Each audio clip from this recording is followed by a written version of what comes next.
Alors bonsoir, j'ai été un peu absente parce que je me suis cassé les os du petit doigt de mon pied gauche, enfin de l'orteil, du petit orteil. Et ça fait mal. Voilà, donc je suis au repos pendant un mois et demi, le temps que ça cicatrise, que ça se ressoude. Ça n'empêche pas qu'il faut quand même que je marche. Bon, alors aujourd'hui, je voulais vous présenter une vidéo dans laquelle je vais parler des aidants familiaux. J'ai écrit un livre sur les aidants familiaux et les aidants professionnels. Et donc, je voulais vous lire le début du livre et vous dire aussi que quand on est aidant familial, eh bien, on a besoin vraiment de moments pour soi. Et à l'époque, je m'étais interrogée sur, enfin, plutôt, je m'étais dit, bon, le jour où je ne serai plus aidant familial, il faudrait que j'aide les gens qui le sont encore. Je me disais, qu'est-ce que, ah, de quoi j'aurais besoin maintenant? Et je me suis dit, une bonne méditation, un moment où on me dit, arrête, prends 5 minutes pour toi, où tu fais le blackout total, tu laisses ton idée de côté pendant 5 minutes au moins. Et voilà, donc je me suis dit, ça sera l'occasion de vous faire une vidéo, en sachant qu'il y a à peu près 8 millions, je crois, au moins 8 millions d'aidants en France, ce qui est énorme, les aidants familiaux. Après, il y a les aidants professionnels qui sont payés. Et moi, je suis passée de aidant familial à aidée. J'ai été aidée par ma mère au départ, et puis maintenant je suis aidée par Jaïla et Géraldine, que je paye. Et c'est vrai que être aidant familial, c'est possible, il ne faut pas que ça dure trop longtemps, sinon on s'épuise. Ma mère, je pense qu'elle est morte en fait, hein. Et moi, je vais dire à mon père, je ne veux pas suivre le même chemin. Et finalement, il a été placé en maison de retraite, il s'y plie très bien. Alors qu'au départ, il voulait pas entendre parler. Il faut à un moment donné se déculpabiliser. Si on ne peut plus, on ne peut plus. Voilà.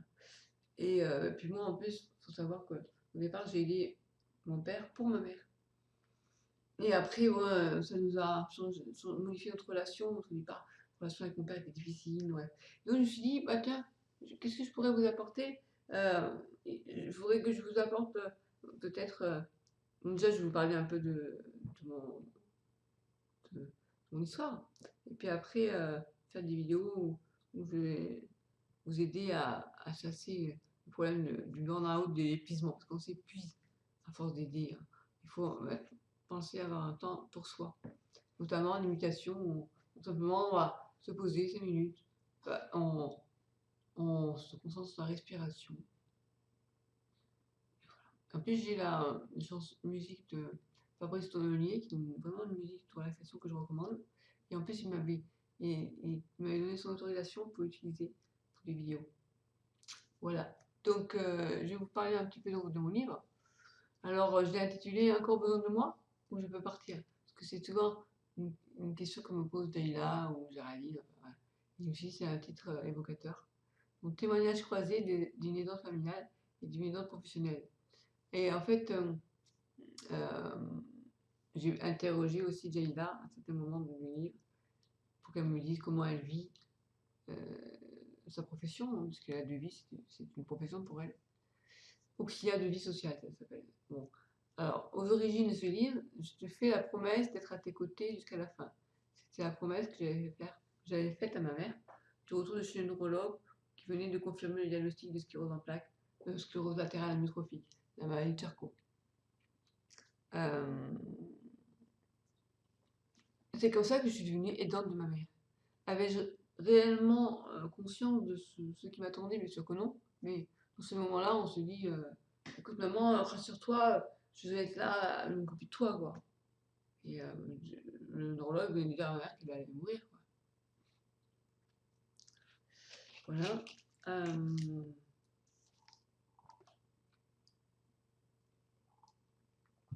Nous étions encore sous le choc de l'annonce.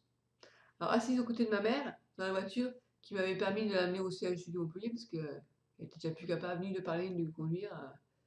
Nous étions toutes les deux en pleurs. Cela faisait déjà plusieurs mois que nous cherchions à savoir de quoi ma mère souffrait. Aucun médecin n'avait eu le courage de nous indiquer le nom de cette maladie, la SLA. Au mieux, on nous avait parlé d'une sorte de paralysie musculaire progressive, et au pire, on nous avait baladé d'examen en examen, en nous faisant espérer qu'elle finirait par recouvrer la parole. Pour ma mère, c'était dur parce que ne pas parler, c'était l'horreur pour elle. Donc, je m'appelle Christelle Bourrelli, je suis une femme de 50 ans qui a endossé le rôle d'aidante familiale, bien malgré moi, durant 29 ans, de 1990 à 2019. Depuis la fin de vie de ma mère, survenue en décembre 2015, je suis moi-même devenue une personne aidée, du fait de la disparition soudaine de mon aidante familiale, ma mère. Atteinte d'une sclérose en plaques secondairement progressive, j'ai pris la qualité d'employeur particulier, par choix, afin de pouvoir décider de la personne à employer au titre d'auxiliaire de vie. Sinon, on peut faire appel à des associations. Le problème, c'est qu'on nous envoie la personne qu'eux veulent, et du coup, la personne qui vient, elle ne sait pas comment fonctionne la maison, quoi. Alors, pourquoi un livre sur les aidants? Depuis décembre 2015, à raison de 2h30 par jour, je bénéficie de l'intervention d'aide de vie, au fin de m'aider dans les tâches du quotidien, que je n'ai plus faire. L'idée d'un livre sur les aidants m'est venue petit à petit, afin de côtoyer Leïla, une de mes aides de vie. Elle m'a donné envie d'en savoir plus sur la profession d'auxiliaire de vie et de comprendre comment savoir distinguer les personnes compétentes et faites pour ce métier de celles que j'appelle des emmerdeuses de vie. Je pense à Véronique en disant ça. Tout naturellement, j'ai été amenée à l'interroger sur son parcours et sur la manière dont elle voyait sa profession. Jaïla Bouya Shakir est une femme de 45 ans, maintenant 46 je crois, et mère de 3 enfants. Elle est une auxiliaire de vie diplômée, titulaire d'un VEP carrière sanitaire et sociale et du diplôme de gouvernante assistante de vie. Elle a exercé différents stages dans des écoles maternelles et en maisons de retraite, avant de choisir auprès de quel type de public elle préférait travailler. Pour elle, ce sont les personnes âgées et les personnes malades et ou handicapées dépendantes. Ce livre vous présente mon histoire d'aidante familiale et d'employeur particulier de deux aides de vie, étant devenue moi-même une idée, ainsi que la profession d'auxiliaire de vie. Donc, différents types d'aidants, les aidants non professionnels et les aidants professionnels. Voilà comment se présente mon livre. Donc, si ça vous intéresse, je vous ferai lire un petit peu d'autres passages, notamment où je parle de quand j'ai été aidante de ma mère. C'est vraiment difficile, hein, quand elle était en fin de vie. Au moment où j'ai été aidante avec ma mère de mon père, et puis j'ai des vidéos où je suis en train de faire le tri là, où il y a des situations, mais on se dit, mais comment au CHU, parce que mon père il a eu un grave accident d'aile volante en fait, il a eu 3 semaines de coma, il a été réanimé après à l'hôpital, bref, en 90, et quand on nous a rendu mon père, on nous a dit, ouais, c'est fini, maintenant il a passé le centre de rééducation, on va le reprendre.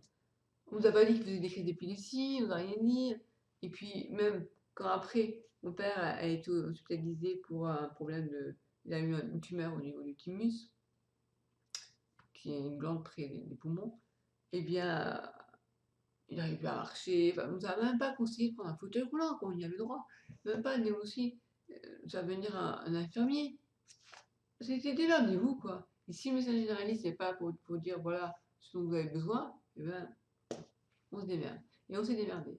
Et je me souviens, j'avais trouvé, j'espère que je vais pouvoir la retrouver, une vidéo que j'avais faite où mon père était quand même en coltard, il avait encore un peu la grippe, et il n'arrivait pas à se lever. Et ma mère, elle essayait de le faire à la nuit dans le salon, parce qu'il aimait bien regarder la télé, bref.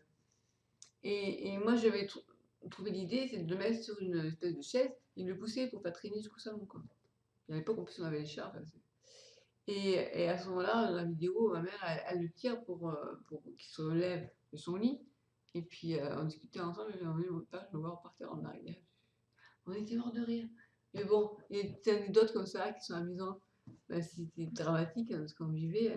Et donc là, on n'avait rien pour nous aider, quoi. Il n'y avait pas de fauteuil roulant, il n'y avait pas d'infirmier qui nous aidait. Enfin. Et ça, c'est pas normal, quoi. Donc, il faut vraiment bien être informé. Et c'est vraiment le rôle du médecin généraliste, quoi, je pense. Et donc, un livre comme ça peut peut-être aider d'autres personnes qui sont aussi des aidants familiaux. Et donc, au niveau des médecines douces, moi, je recommande les séances de sophrologie, ça peut bien aider pour la relaxation. De réflexologie, plantaire ou palmaire. Moi, j'en avais fait sur ma mère. Je vous montrerai une vidéo. Sur Jaila aussi, mais bon, c'est pour montrer comment ça se passe. Pour ma mère, je lui avais proposé des séances, elle aimait bien ça.